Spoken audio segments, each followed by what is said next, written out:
And if you're just joining us, my special guest today is Dr. Vishal Murthy. He is a resident in neurology at UC Davis. He's a Canadian. He graduated from the University of Guelph, OVC, Ontario Veterinary College, did his internship in the Toronto area, and then went through the matching process to get his residency in UC Davis. So he's enjoying actually probably pretty darn good weather right now, aren't you? Oh, it's not bad at all. I'm a little jealous. I'm not going to lie to you. We're in a good place here, I must say. Yeah, and I guess they're not used to any sort of really cold weather. Your body's hardened, right, to the cold weather. Oh yeah, I'm okay. It's t-shirt weather outside. Oh man, yeah, that's great. But why don't we talk about art? You know, like when did you get started in art, and what role has it played through your life and through your profession? Art has been a really big part of my life. I've been doodling ever since I can remember. It's always been something I did. It's always been something I was interested in.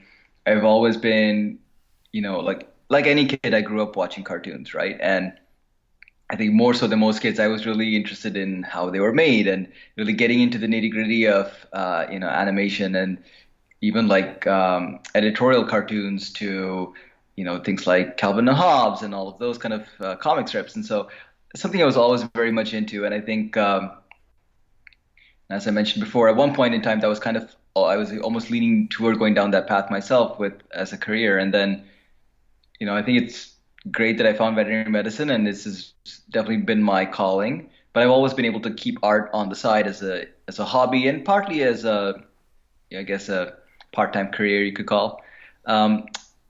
Predominantly through vet school, a lot of the stuff I did was, for class projects, stuff like that. Like, we would have our hockey games and stuff, and we would make promotional material for that. And I, designed the mascot, and I was the mascot and stuff like that.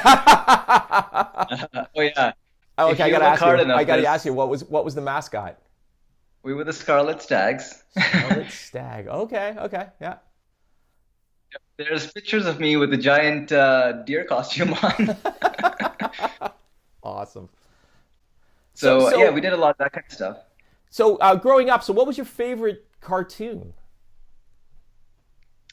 Don't know that I can pick one cartoon per se, but I think comic strips, I definitely found Calvin and Hobbes to be the best. It's one that grew up with me through the ages, I must say. But I've definitely enjoyed a lot of different cartoons. I was going to say, I think one of the highlights for my quote-unquote artistic career has been in vet school.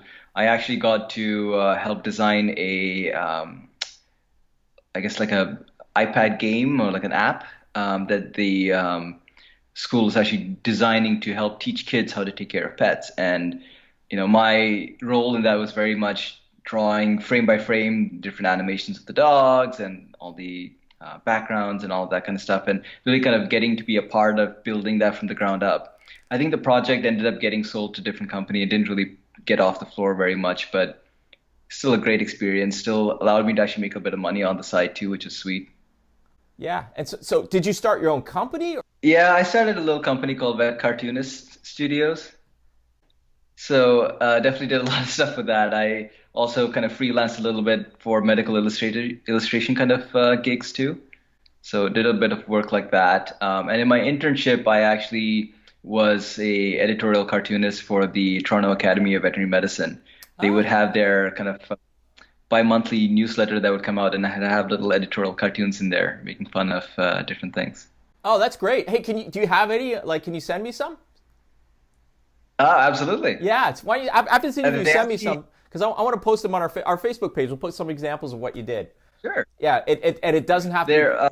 It doesn't have to be politically correct. It doesn't have to at all. No, they're all PC. Yeah. They're actually up on my website, which is vetcartoonist.com. Once you're done your residency, and you get a life. Once I'm done, you get a life. Then you can go back to that. And but we'll definitely post your website up there and some examples of what you've done. I think that's great. So right now, as you indicated to me before, is that the residency is just taking a lot of your time, so you're not really able to. But do you ever use it as an outlet, as a stress relief outlet? Do you just doodle and stuff like that? Yeah, I do. Not so much at work, because that never really presents itself as an opportunity. But when I'm off clinics, especially, it's something I like to do to just, zone out a little bit, get my mind cleared, and just rejuvenate a little bit.